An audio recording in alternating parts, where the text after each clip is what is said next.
create low poly meshes using the Zmodeler brush. With your Zmodeler brush active, hovering over edges, points, or polygons will highlight them. Holding the spacebar key will open the corresponding palettes for each highlighted component. The palettes are split into 3 sections. The top are your actions, the middle are your targets, and the bottom are your modifiers or extra options. Altogether they form sort of a custom poly stack. ZBrush will use the default or last action, target, and modifier combo settings used for each component until they are changed again. When hovering over components, ZBrush displays in small white text a current action linked to your brush. Holding the Alt key, click and drag to paint temporary poly groups or selections. These allow you to mark all polys you want to edit with the extrude action currently set. Alternatively, you can use the target section of your palette to apply actions to multiple polygons. With the polygroup all target set, your actions will be applied to polygons with the same polygroup. When applicable, finding the right target can save you some time.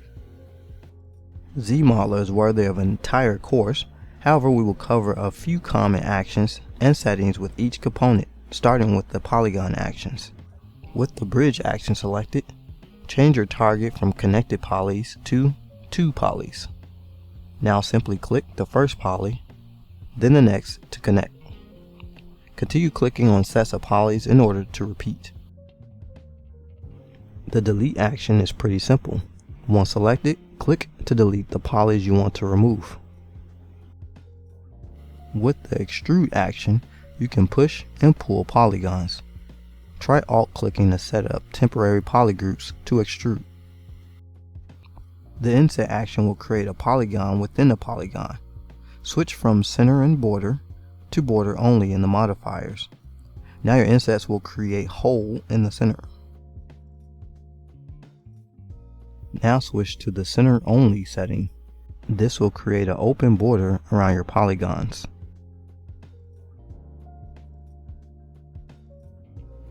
Change from inset region to inset each poly to see its effects. Even with multiple polys being edited, they're processed as individual polys compared to the inset region setting that manipulates all selected polys as a group. With the polygroup action selected, simply click to apply new polygroups. Click, hold, and press the Alt key to switch between polygroup colors.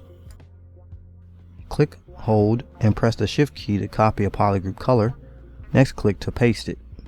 Also be sure to use temporary polygroups to apply to multiple polys. With the Q Mesh action selected, with one click you have the ability to extrude polys in combination with snapping and merging to adjacent polys. Q Mesh will connect to polys varying in size similar to the bridge action. In addition to extruding, holding the Shift key will pull the poly instead, and holding the Control key will duplicate and offset the poly.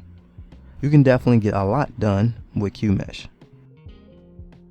Now onto the edge action, starting with bevel.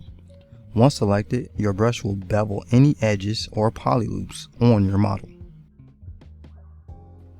With the bridge edge action selected, you can bridge between 2 edges by clicking on one edge, then another to connect. Open your palette and switch your target from edges to 2 holes. Now you can connect 2 holes by clicking on a single edge of each hole. Press and hold. Now move your cursor left and right to control the elevation, and up and down to control your resolution. The close action works the same as the close holes button in ZBrush. Simply click an edge to cap your hole. Open your palette and switch your target to convex hole.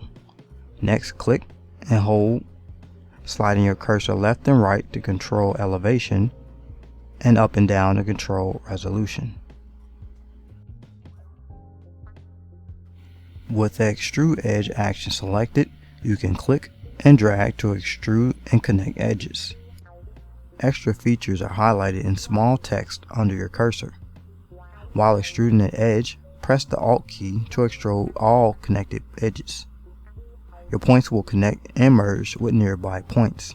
Press Press the Shift key once to change your extrusion direction. Press the Shift key a second time for another direction, and a third press will return to your original direction. You could build out meshes with edge extrusion if you like. With the Insert action selected, you can now insert edge loops on your mesh. Open your palette and switch your target to multiple edge loops. Now when you click and drag, you will create multiple loops along your model. The slide edge option is pretty straightforward. Click and drag edges in order to slide them around. The spin edge action will rotate your edge by clicking. Holes may appear depending on the resolution of your mesh. Now on to some point actions, starting with move.